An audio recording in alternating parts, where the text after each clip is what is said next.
You can unmute them. Yeah, it's okay. Thank you.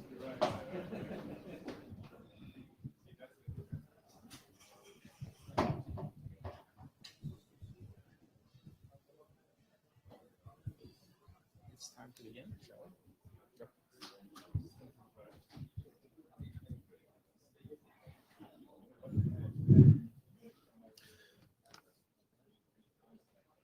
Hello, it is 11:20. It is time for the first tea session. It's a short session, so we're going to get started.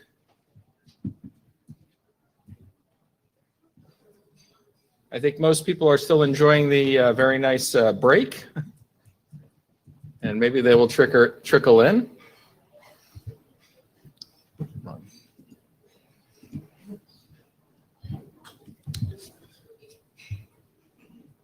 Having a little mouse trouble, sorry about that. So we should be familiar with the Note Well, for those of you who've been to our meetings before.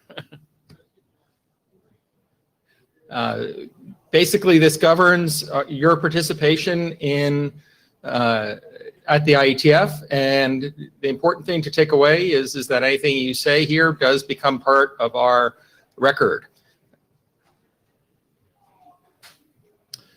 We have both audio streaming and video, as we have become accustomed. Please speak out at the mics when you discuss, and when you come to the mic, please start by stating your name so those that are remote can know who you are. That also helps with minute taking. As usual, we're doing our collaborative minute taking using Etherpad. I'll pause here for a moment for folks to jump on.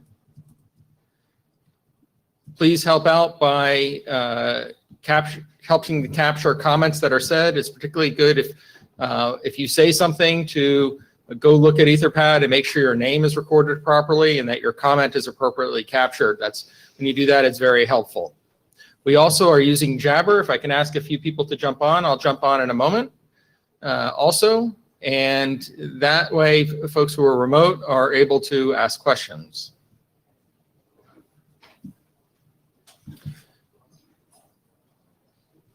So there's no changes in our working group organization.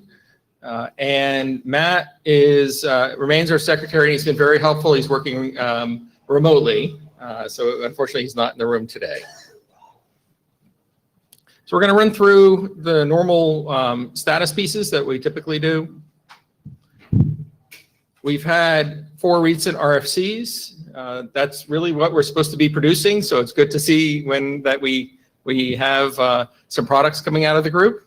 We have one document that is in the editor queue. It is the TE topology document. As we know, that was something we worked on quite a while, and it's quite a significant piece of work. It has been waiting for the what is the types module, which is we just recently passed last call. So we should be able to move this out of misref fairly soon. That said, a couple of different comments have come in on that document. One of them is pretty straightforward, is that there's some alignment necessary to make with the latest TE types document. That's pretty much a no-brainer. We can take care of that in Q. There were a couple of other comments that are harder to deal with in Q, and we expect that those to be brought up on the list. And it's really important for working group members to take a look at the issues being raised, and to discuss how they would like to proceed. Because I'll steal a little of their thunder by saying that we have a choice, and the choice is can we do something that's workable with the current document and go forward with publishing it? Or do we want to bring it back to the working group to come up with possibly a more optimal solution? So it's a decision of optimality versus what is good enough. And we certainly don't want to publish something if it's wrong. So if there's something wrong in the document, we were going to want to bring it back to the working group. But if it's just about optimization, we collectively as a group have to decide which path we want to go. So please pay attention to that discussion when it comes up on the working group.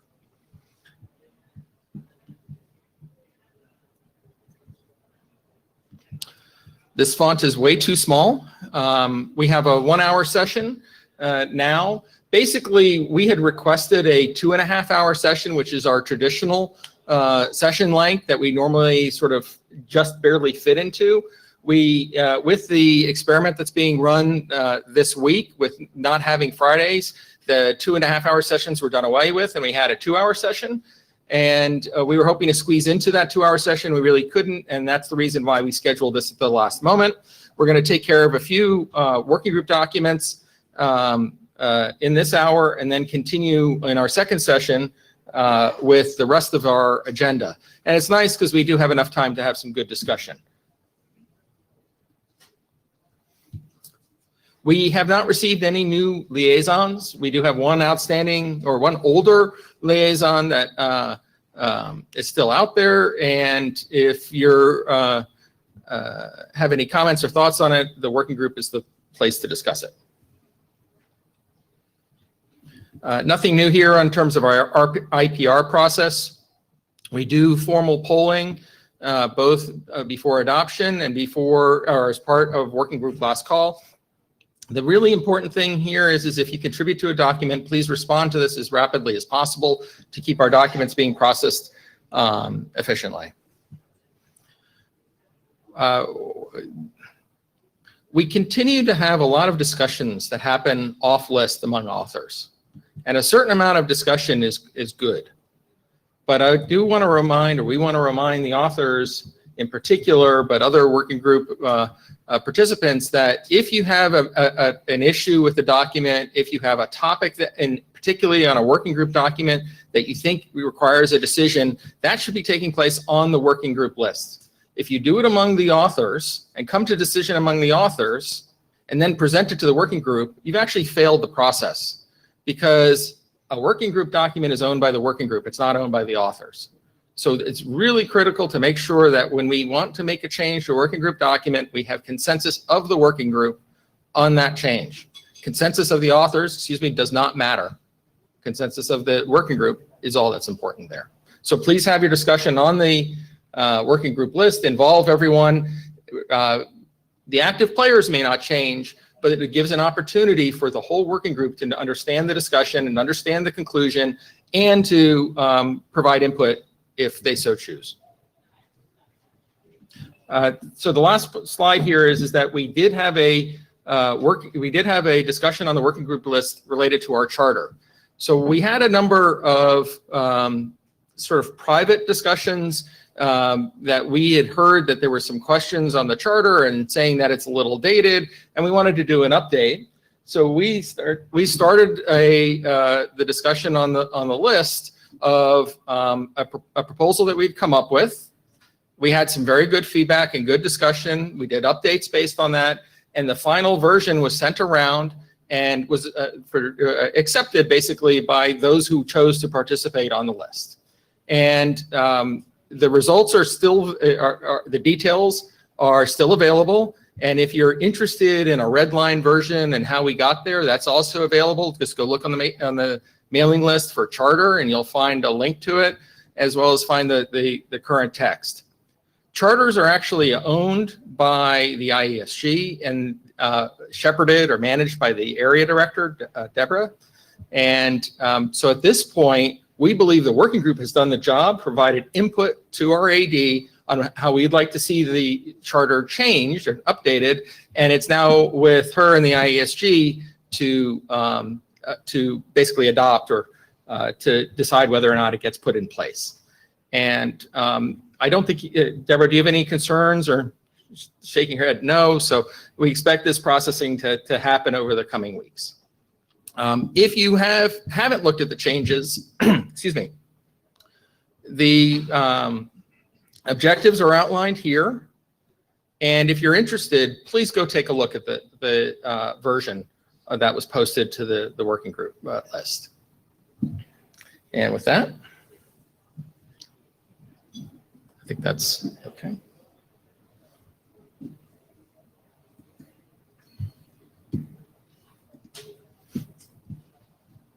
I don't think that's working. Good morning. you guys hear me? Yeah. Sorry. The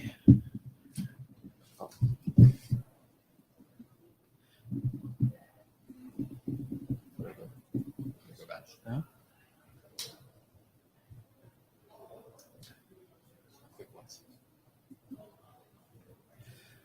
So there are 11 documents listed here. These are not on the agenda for this week, so I'll quickly walk through the status of each of those in the next few slides. First up are the two PCE and native IP documents. This is experimental work that we adopted early this year.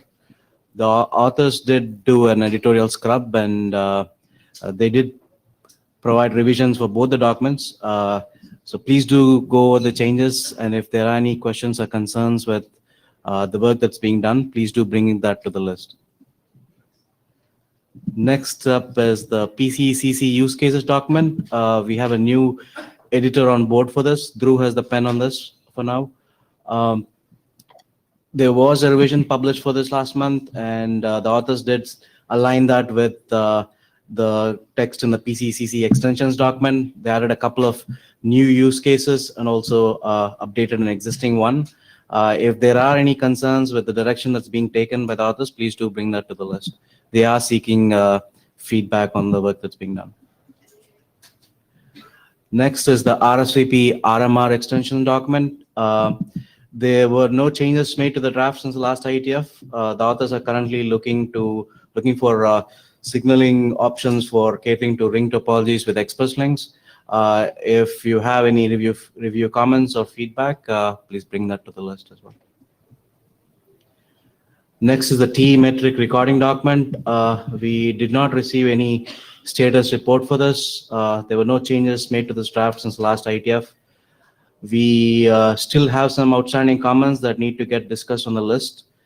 This draft has been around for a long time now, so we would really like to see that get progressed, and if there isn't any interest, maybe let it die. If there's anybody here from the other side who would like to give a quick status on where things are, that would be useful. Yeah, this is Zafar. The comments, I spoke with you last time. I think they're from a long time back. It'd be good to refresh those comments. We're willing to refresh the document, address those comments, and close it off. They are in the archives. Yeah, I know. I spoke with you last time. We need to look into that and address. We are willing to address those. Okay. I mean, if there is any issue with finding cycles in terms of editorship, would you like to have some help getting this progressed? Or yes, sure. I'll be open to help. Yeah. Anybody here willing to help Zafar out to progress this? Show of hands. How many people are interested in this document? So we do have a few hands. Are those who are interested, is anyone willing to help bring this document to closure, as in become a co-editor on the document? Any hands, any volunteers? Okay, so we're not seeing any hands. So that to us, that's an indication that there are people who are interested, but not all that willing in pushing it forward. So we're at the point where either you have to get this done by the next IETF, or we're going to just move it to dead state because it's going on too long. Okay, I think we'll take it. Okay. Thank you. Next is the tutorial draft that discusses how the various TE models that we are putting together need to be used. There was a revision published for this. A section on handling bidirectional tunnels was added. There are various features and functionalities for which sections need to get added. There's currently no hurry in getting this to the next stage, but that said, please do review this as and when you can, and reach out to the authors on the list if there are any missing pieces. Next is the use cases document for SF-aware topology model. The text in this has been moved to the SF-aware topology model. So this is the end of the road for this particular document. This morning, I did move this to dead state. Next is the L3T topology model. There was a revision for this published last month. The authors added a JSON example for how this model needs to get used. There is some pending work in terms of aligning with the latest version of the T-types module. Once that gets done, this should be ready for Young Doctors review.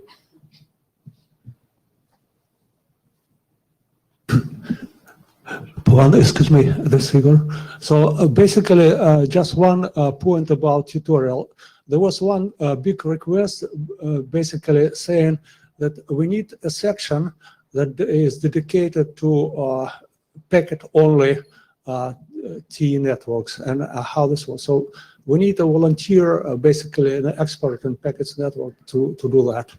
So basically, we need a call for a volunteer. Is there anybody in the room who would be willing to participate in this work?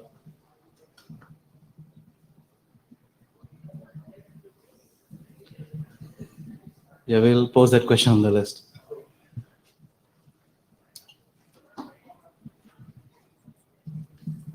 Next is the SRT topology model.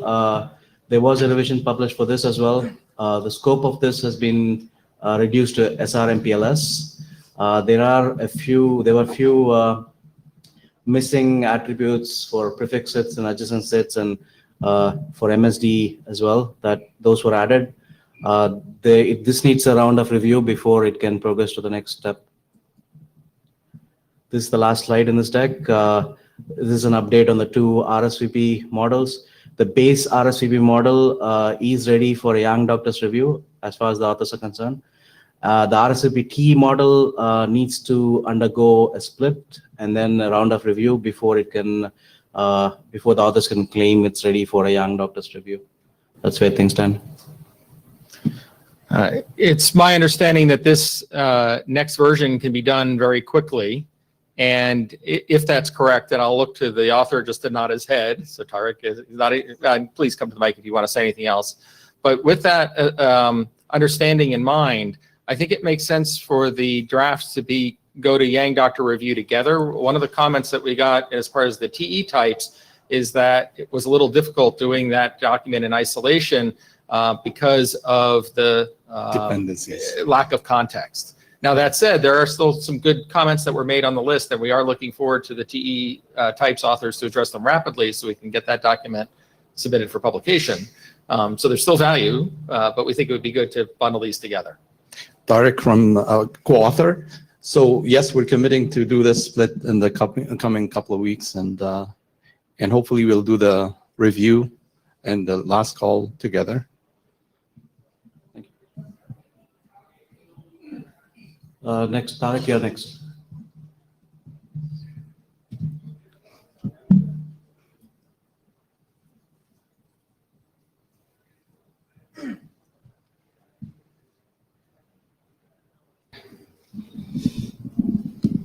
Tarek, I'm sorry. No, it's not working. Just click once and advance. If you want to go backwards, I'll do it. Okay. Okay, good morning, everybody. I'm hoping everybody can hear me well. If not, I'll get closer to the mic. Yeah.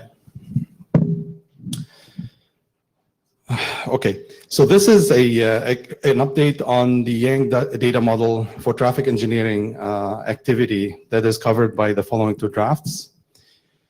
My name is Tarek. I'm presenting on behalf of the co-authors.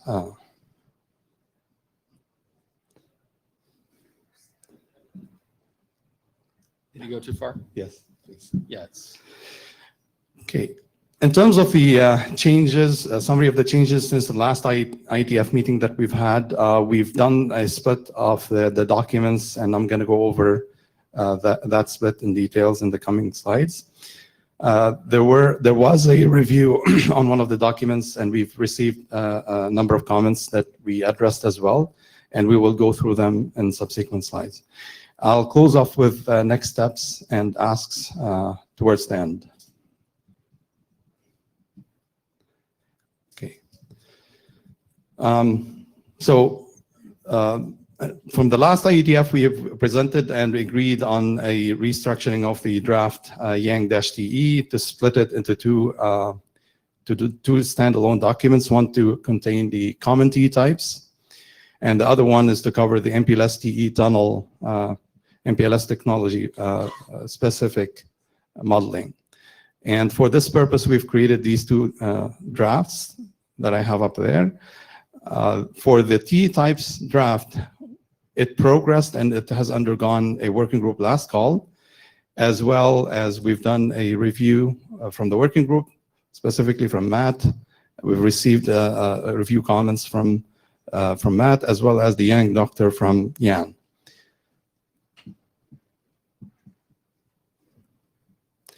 So in the two slides that are upcoming, I'll go over the review comments that we received and how we went about to resolve them. This slide talks about the comments from the Yang doctor. The first comment was to clarify the usage of ERO subobject index. So we've addressed that by replacing this by an explicit route. It's meant to be an explicit route object or hop, and it's in the ERO list or explicit route list. We're using an index to identify an entry in this list. It's not a leaf list because an entry can be repeated, as you know. We can have multiple node IDs in the same ERO list. So we've opted for having an index as the key. But we will address by adding text to describe that and how it's used. The next comment we got from the Yang doctor's review is the use or need to set more defaults in the model. The team has, on purpose, tried to avoid setting defaults unless it is dictated by a standard or RFC. And we've let the different vendor implementations set their defaults. Obviously, for interop, they would have to change the default so that it matches on both party implementation. So this is the approach that we've taken. If you think that we need to dictate a certain default and a certain parameter, then it's a time to speak about that. The third comment we got is the use of -ID in the parameter naming, and they are not used as keys in the list. So these are something like node ID or link ID. So in our application, we don't use these IDs as keys because they can repeat in the same list multiple times. So we've used a specific index as a key. But there are IDs that identify a network element in the network itself. So we still want to call them XXX-ID, but it's not a key. And hopefully the Yang doctor would be okay with that. The last comment we got was to be consistent in terms of the identity naming, lowercase, uppercase. We had mixed usage. And we will align to the Yang recommendation of lowercase.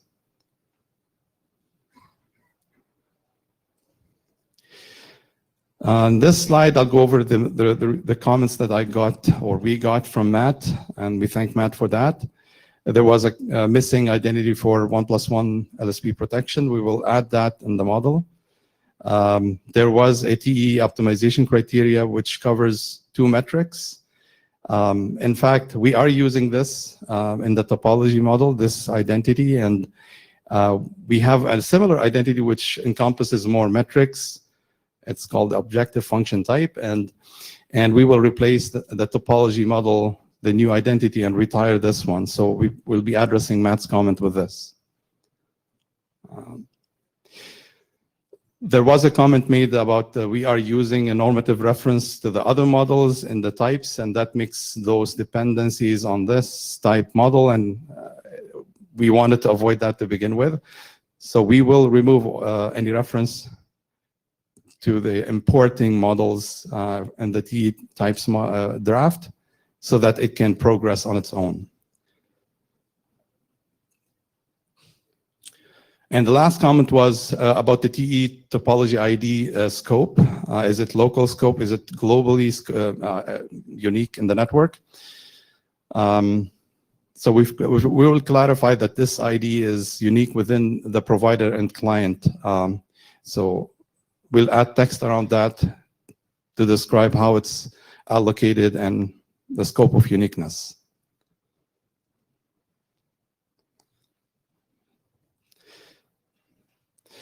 So in terms of the mother document, Yang-TE, we have split it, as I mentioned in the previous slide. Before the split, we have made editorial changes and restructuring to the document. And we did the split for MPLS technology module to stand alone in a separate draft. So in terms of the documents and how they stand right now, we have the main document, Yang-TE, and it was split into 3 documents. The Yang-TE will contain the technology independent or technology agnostic parameters. And we have the second document, which is MPLS specific. And the standalone third document is the common TE types.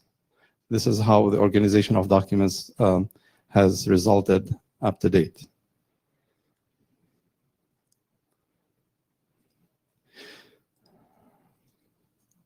Oh, there was probably sorry, I missed one slide. Yeah, that's the one. So in terms of next steps, the TE types is progressing, and we've addressed the comments, and we're following up on the resolution with reviewers, and hopefully it will progress to publication. With respect to the Yang-TE draft, it is ready for working group last call and the Yang doctor review to follow. And lastly, the last document still needs to undergo a couple of rounds of editing and review before we ask for the working group last call. So that's our plan in terms of progress and update. Igor, go ahead. Yep. Hi, Igor. So there was a comment from young doctors with respect of defaults, right? There are not sufficient number of defaults set in the types. And I think it's a very valid comment. Basically, when we do not set a default, we require like active choice, right? This is like a choice architecture issue. And active choice require basically a good understanding of all options, even for things that you do not really care about. So I know 90% of the time when people have choices, they always go with defaults, and this is a good way to basically nudge what kind of valid choices we as co-authors expect. Okay, so I think we should take this particular comment quite seriously and put defaults like a reasonable from our point of view any place we think so.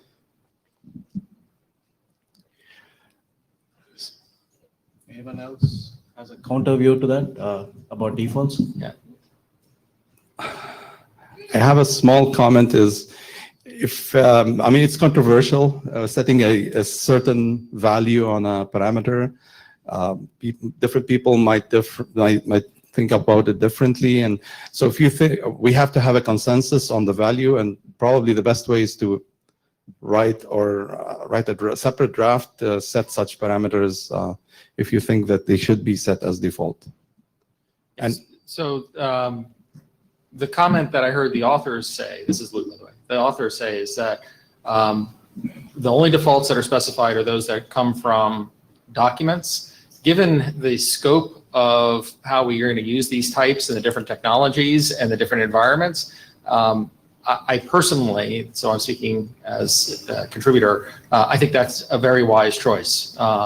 And that otherwise what we'll end up with is a default that's very appropriate for one of us is going to be very inappropriate for another of us. And by us, I mean an implementation running in a particular context or a particular technology. So that's my view. The point that I was, Igor, again, the point that I was trying to make is that basically no default, it means that you have to do active choice.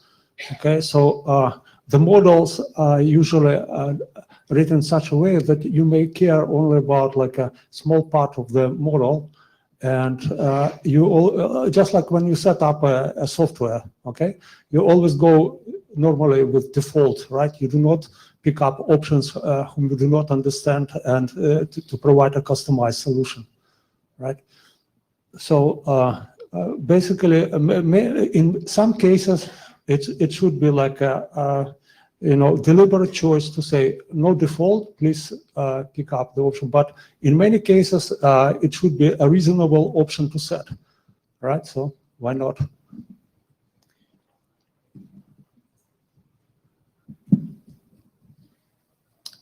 Hi, Awa here. So I think for the defaults, I would say it's strictly like case by case. So in the past like implementation in the interop experience, I would feel some of the defaults might be necessary, but not all of them. I think like it could be done either by if you really care about the defaults, because different implementation needs to be on the same page when doing interop. It has to be explicitly specified, or you could use a policy, local policy, to define the defaults. I agree, Iva. If you think there's a parameter that is very important for interop and there is a default that you would like to propose, I think the best way is to put it out on the list and let's talk about it. Just one last comment. So basically, when you said defaults, you do not preclude to put any choice you want, right? It's just basically what would be normally a good idea to set in this case. Yeah, if you do not have any defaults, it means that you have to go through all choices, and it could get confused people. So now that you've, anybody else has anything on that topic before we jump topic? Okay. So now that you have done the split and you have the TE types module, you should let the RFC editors know that there's no, they can fix the misref. And there were also a couple of items that you listed that were addressed as part of the Young Doctors review that may have a bearing on the T topology model.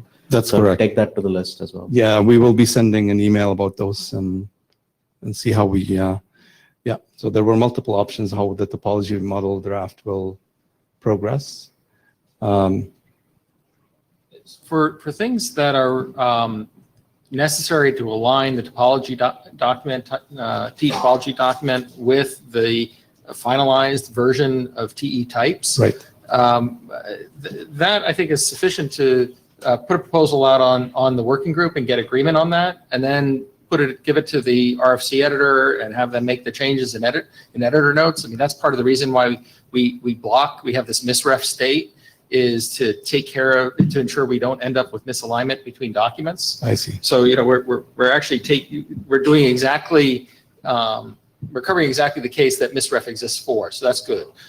There was I know there was some other right now off-list discussions about more substantive changes that are not necessary to align with TE types, but based on some implementation experience. It falls into the category of one of those things that has to be discussed on the list, and we'll see where we want to go with that.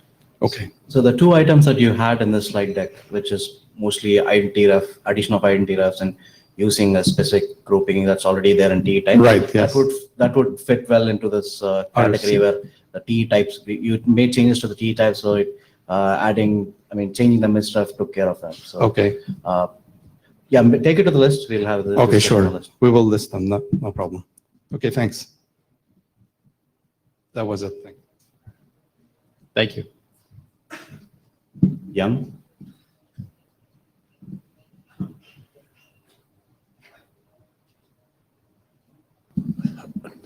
Excuse me, one question. Basically, question to the chairs, right? Do you think we can ask for last call for T-tunnel model at this point? I didn't hear that we actually did it.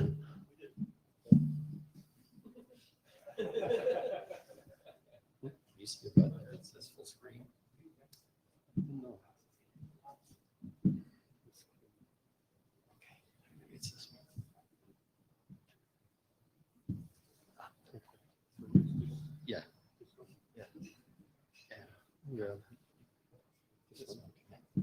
And if you need to go back, just tell us. Okay. They can go back. Yeah. Good morning. My name is Young Lee. On behalf of many co-authors and contributors, I'd like to present service functionality topology Young model. Oops. Just right click. Sorry. It doesn't work. I have no idea. Okay. Yeah. This is a status. I think as Paban gave some heads up about the use case document that was used for this topology model. I think use case now having a hard time in the AD reviews to move because of this is informational. So the co-authors made a decision to put use case as part of a topology model into the appendix. So if this is good direction, if it is not a good direction, I'd like to hear from the working group today. And second thing is this draft does not model service function and VNF resource abstraction in this model because leaving it to SC, NFP, and other organizations who specialize VNF resource model. And we just maintain reference to the VNF type for future use. If we have a good model from other organizations, we just point it to, and we can use their resource abstraction. But just in case that some model that may not be defined by SC, NFP, then maybe IETF can future define those resource model. I think one use case I can think of is a regenerator model. I think one of the use cases regenerator as a service function that might be worked on in TEAS or CCAMP working group down the road, but we don't have that work started. But I just want to give you some example. But mostly we believe that SCNFP should come up with a good resource abstraction model. So we're going to adopt that. Okay, next. Scroll. So for the types, you currently use strings. You use a leaf ref or? Yeah, I'm going to show. Okay. Yeah, just go back. The other way. Okay. Yeah. Yeah. So if you look at the model, we augment basically a tunnel termination point from T topology, and we list service function and tunnel terminations, and we use a service function ID that reference to a service function down the road, and also we point to a service connection point, which is kind of access node that the resource is located. So we use these two ID to reference, but abstraction is not here, just it's a pointer. Okay. Yeah. So next step is, I think the model is ready for young doctors review, and draft, we believe it is ready for working group last call at this moment. Okay. Comments? So if you scroll back, the IDs, you said they're pointers. It's a string. Right. Yeah. So what are they? This is to the terminology that's being defined in other groups? Right. Okay. Mm-hmm. I have to say I looked at the tree, but I didn't look at the definition. I didn't. Do you have it? Do you list where those definitions are in the document? Yes. Okay. Yeah. Great. Okay. So please, I know this was a discussion point at the last meeting. So this is how the point that was raised about the identifiers and the other groups is being addressed. So it's really good to go look at it. We had talked about whether it made sense to talk to the SFC group at all about this. Yeah, What do you actually, think I about talked to Jim, Yeah. who is also co-author of this document, and he said they don't do that there. Okay. Yeah, so they defer to here. I mean, they refer to working TEAS or NFB, SC, right? Okay, Okay. great. Okay. Thank you.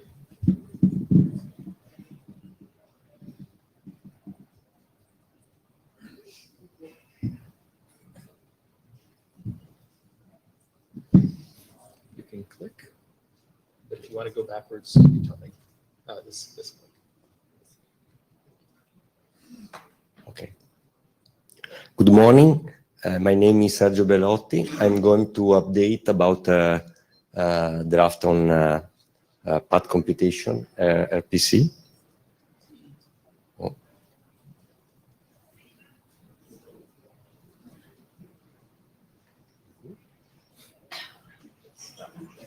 No. Go ahead.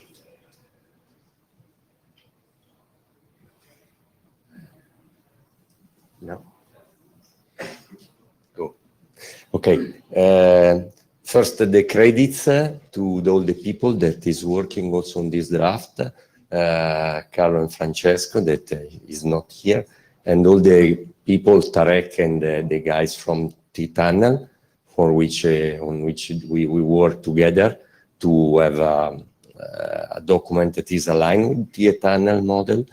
And thanks for all the discussion about the clarifying the issue for the path setup and the suggestion from Drew about the verification phase that has been added in the document. Over here. Yes, this one. Okay, try. Try the other one if that's not working. Try that This one? Yes. Okay. So the summary of the changes. So we have added text to clarify the point that has been discussed in the mailing list regarding the fact that the path being set up is not necessarily the same as the one returned during the path computation. And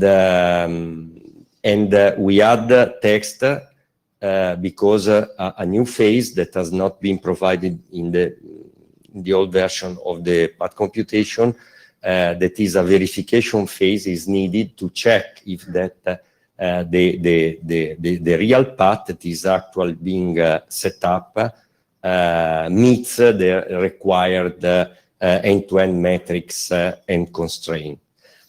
Then we have updated the Young model, aligning on the fact that the model is able to return the metrics that are used to make the path computation, but now is also the possibility to allow requesting the path SLG and affinities to be reported in the feedback of path computation.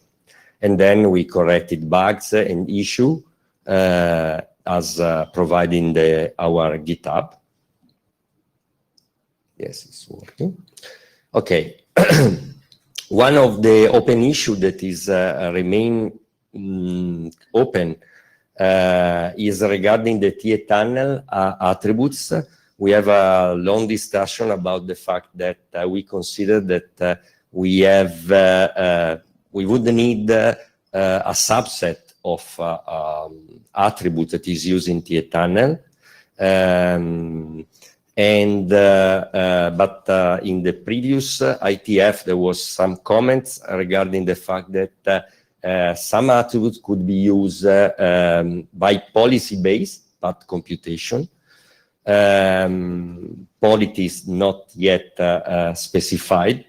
There is discussion and the issue 31 regarding this issue in the GitHub.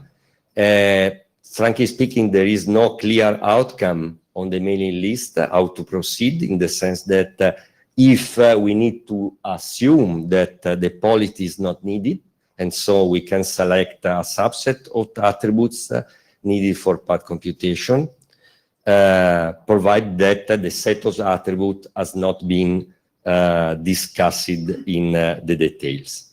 So this is our, some clarification would be needed to close the point. Excuse me. Do you want to discuss these now, at the end, on the list? What are you thinking about the open issues? I think maybe the mailing list would be the best things, in the sense I don't think that just discuss now can close the point. I don't know. Okay. Maybe yes, but Well, perhaps to get people thinking about the list discussion, exactly. maybe state your position on what, even if it's just you personally, Yeah. how you think it should be resolved, to get some people thinking about how to talk about the issue. Yeah, because we already provide our personal I know, opinions, but authors, but people are listening to you now. yeah, okay. They don't always read the list. So we do have 15 minutes, so. Yeah, we have time, so we can take advantage Okay, of it. okay, okay. Just basically to remind what we discussed about is that we think that in order to make absolutely sure that the path returned by the RPC will be exactly the same as the path that would be computed for tunnel when it's provisioned. Okay, I personally, at least, think that you need to provide the entire set of configuration parameters for the tunnel, and the reason for that there could be policies used in the like a server path computation that might use parameters that are not necessarily path computation specific. So, and the whole point that these policies may not be known outside of the server. That's why basically to make simply sure that we are not actually compute paths, we basically compute for the tunnel, we set up a tunnel in the mode that basically only computes paths but doesn't go beyond that. So the discussion on the list was that there is not much harm to keep that because those parameters are optional anyway. So that was at least my position in that.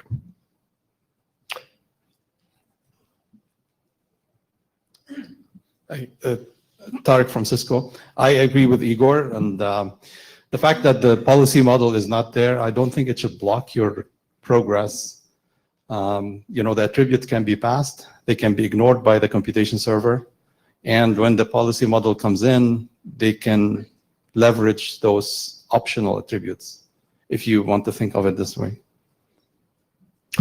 The problem is that if we decide to stay as it is, so to use just a subset of attributes and not all, is one thing, in the sense is like it is the young model.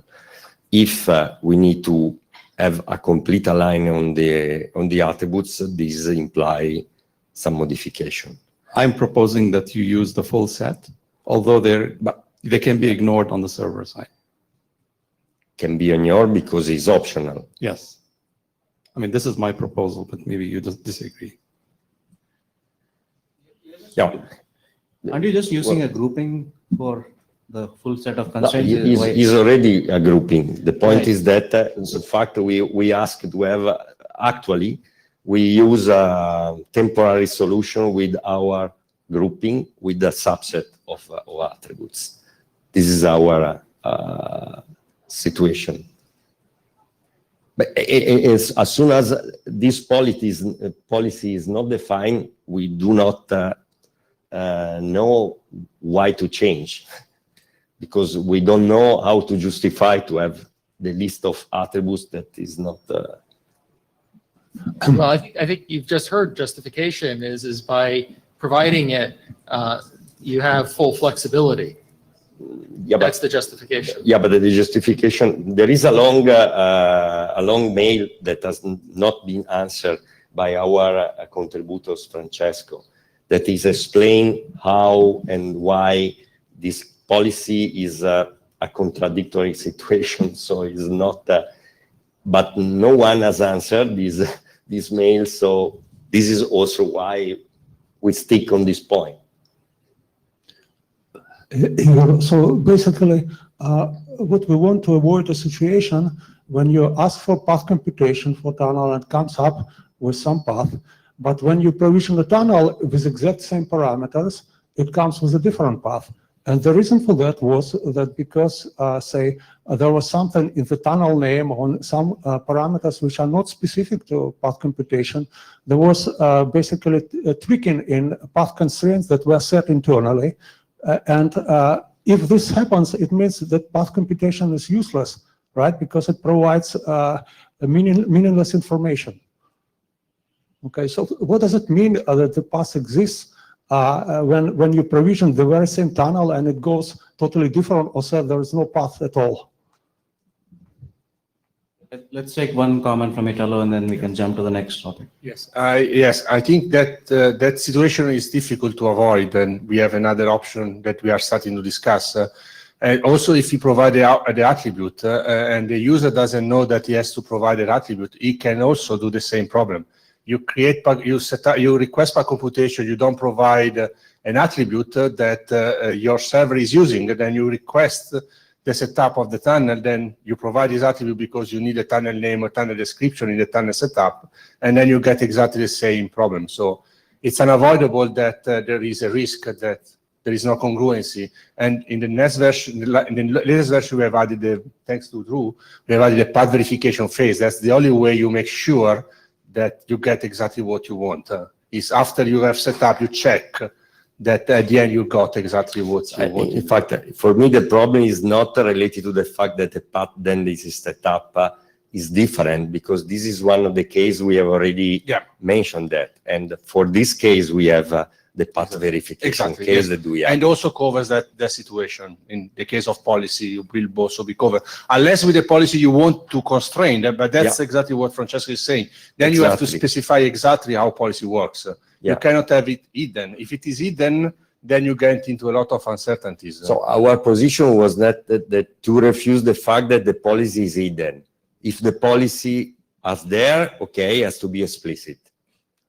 So I'm sorry, just last quick comment. I completely disagree with Italo. So the whole point is that all we're requiring is that when you ask for path computation and then you specify exact same parameters for the tunnel, you get identical paths. Okay, so if you miss, for example, certain parameters, then you will get the same response in both path computation and the tunnel setup. Okay, so there's it's not like, for example, the user need to know or doesn't need to know. So the point is that if he knows or doesn't know, the end result will be the same. Okay, this one comment, right? And the second comment is that we do not need explicit policies to be known outside. It could be something which is totally proprietary to the server, and we still can deal with that, okay, just because we will provide the same set of parameters. All their requirements is just a little bit extra flexibility, that's all. So yeah, there's clearly a pretty strong difference of opinions here. I'm not sure if those who would like to see voice the opinion of bringing in all the parameters, passing all the parameters, I've noticed, but there's some new text that's shown up in section 3.3 that really relates to this on the verification phase. And I'm not sure that's been fully discussed on the list. And I think maybe you talk about it a little more here, or no? About the path verification? Yeah. No. So that's really goes to the heart of this discussion. And when it is important that, authors have a lot of discretion on how to make sure that they're documenting consensus of the working group. And there's nothing wrong with them putting some new text in and publishing it. But then you have to make sure the working group buys in. So it would be good to talk about those changes. The path verification has been discussed in the mailing list before to add in the text, and was a good suggestion from Drew that provide these comments, and then we followed this comment. Yes, but I read it as a little broader and basically leaving the door open for this difference in policy being applied, or the centralized path being computed differently than what's in the network because of this policy problem. So to me, it read as a little bit biased towards one conclusion than the other. Mm-hmm. Anyway, so let's keep going, but this is an important thing that to keep the discussion going. We have to get some consensus here And I don't think we have it yet. Okay, but It's just you're saying so thank you for the discussion. It's good. And if we have time at the end, we'll continue. So, okay, so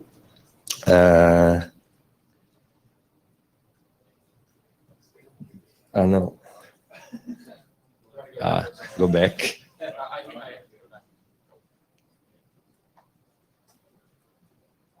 Okay. No. It's okay.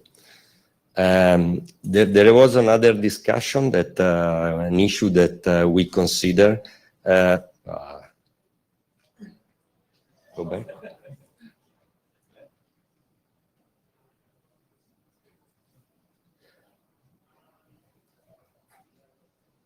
Okay. There was some mail in the mailing list last time before IETF 102 about the fact that there was some alignment needed about the PSEP features and young models. And one of the examples is, for example, now in the PSEP, there is the possibility to relax and constrain and to permit path computation to avoid taking into account some constraint in case this cannot be honored.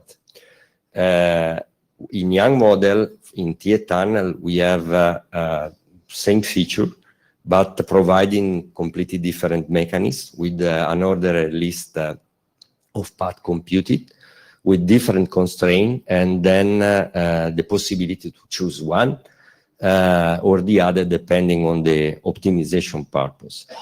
So question for the working group is that if it is needed to have a completely alignment, we need to reconcile that or not. This is just an example. There are other cases. I personally provide with the other co-authors of path computation a set of differentiation between the gap, not gap, but this alignment between PSEP and the young model. And the question is that if it is the case or not, that the different functionalities can be aligned or not. So Tarek from Cisco, just to clarify the TE tunnel, how the approach that we took, and we discussed this on our weekly meetings and many times. Yeah. So setting multiple constraints as optional, it's not clear which one would be more favorable to drop on the server side if you have multiple of them that contradict. So the approach that we took is, an example would be you're trying to include links, multiple links in your computation, and you cannot include all of them, so you fall back on the best number of links that you can include. So what we said is optimize the inclusions. So if you can include all of them, that would be best. If you cannot, include as many as you can. So this is the approach that we presented in the model, is try to optimize inclusion or optimize exclusion if possible. And it's clear then that you're doing the best effort in that. When you're setting the constraint as optional, multiple of them, it's not clear to the server how will they interpret which one is more favorable than the other one. So, Igor, one problem that we're having is that we do not have a definition. What does it mean, constraint relaxation, right? So for example, one interpretation would be is that if you cannot satisfy this constraint, you have to take it completely out of the picture. Okay. The second interpretation could be that you still use this constraint, but treat it like basically gentler. So you do not refuse the path selection, but you basically treat it as not a very stringent constraint.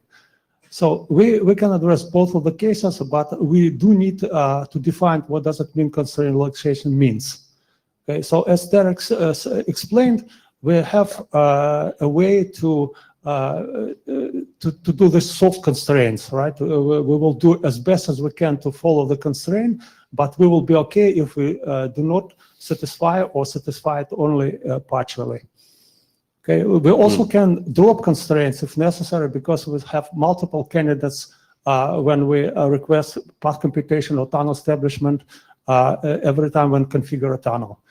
So whether we need alignment with PCAP, it's also a good question. So why it has to be this way, I do not necessarily understand.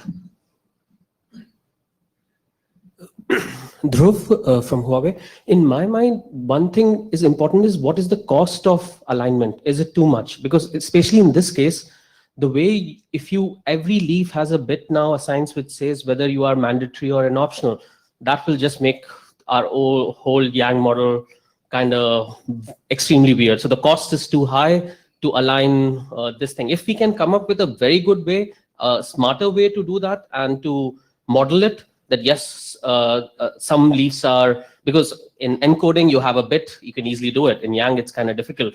So even from config, we rarely do that. Like when you are configuring these constraints, you don't do it. You might have some policy somewhere which might trigger your PCAP request to not set the bit and then set to bit. So if you can come up with a good way to model it, then alignment is always good. But if it's the cost is really high, then maybe we should reconsider. So Igor, I recommend Dhruv to take a look into this model because we do not actually insist on mandatory versus optional leaves.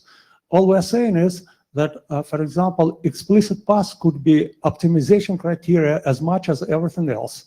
And just like you can optimize on the shortest delay, we can optimize on how you follow the explicit hops that you specify, okay? If you can do all of them, fine. If you can do only half of them, also fine. And this is all depends how it's related to your other optimization criteria, like delay or cost. Okay, so we don't say, okay, this could be taken out, or basically all constraints that are specified are mandatory unless you go to a second candidate which actually excludes them. In my mind, Dhruv again, I like how the PCAP has specified. It's been there from 5440, and it's the best we have. And the example that Tarek said about hops, I'm confused by that because that's like loose hops versus strict hops. That's not exactly whether the whole object is mandatory or not. In PCAP, we used to either the whole IRO, that object is optional, not sub-objects. Sub-objects are your loose bit that you have in the sub-object. So we need to discuss this. I don't think so. There are more open questions.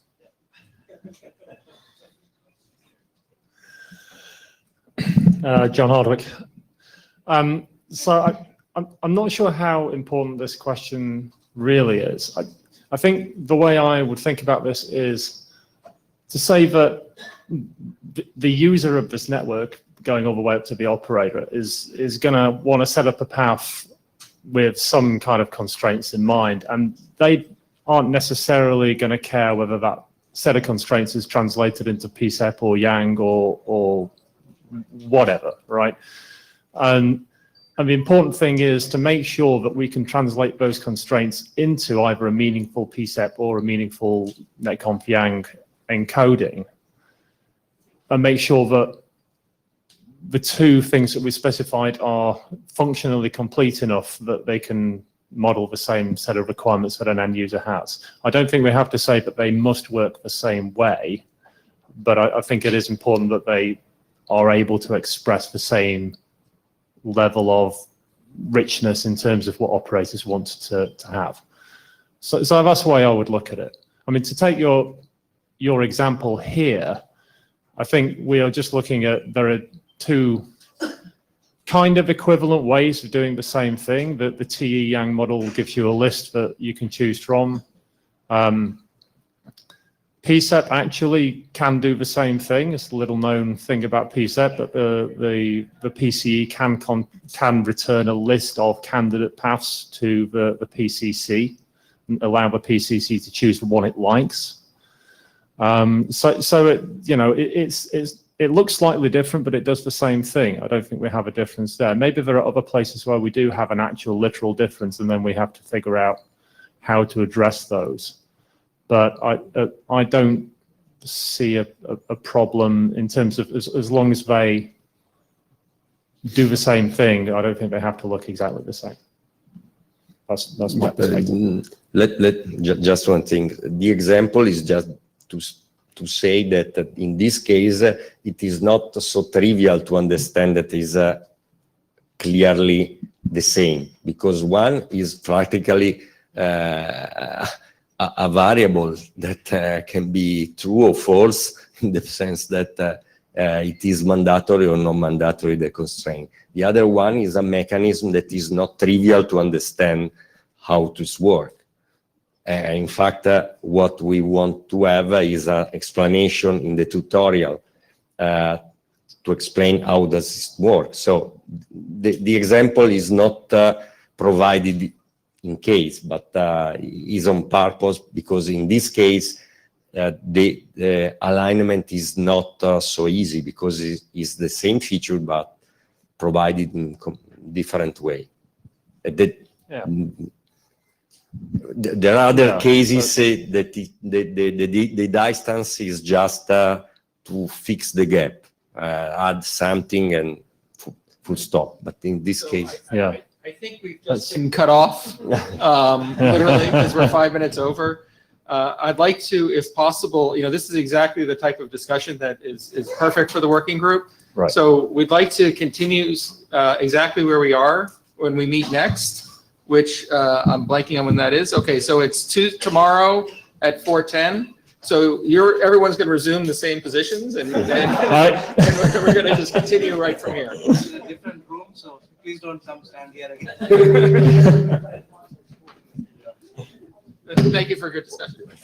No, so you'll pick up. We'll do like a 2-minute intro, and then you'll start again.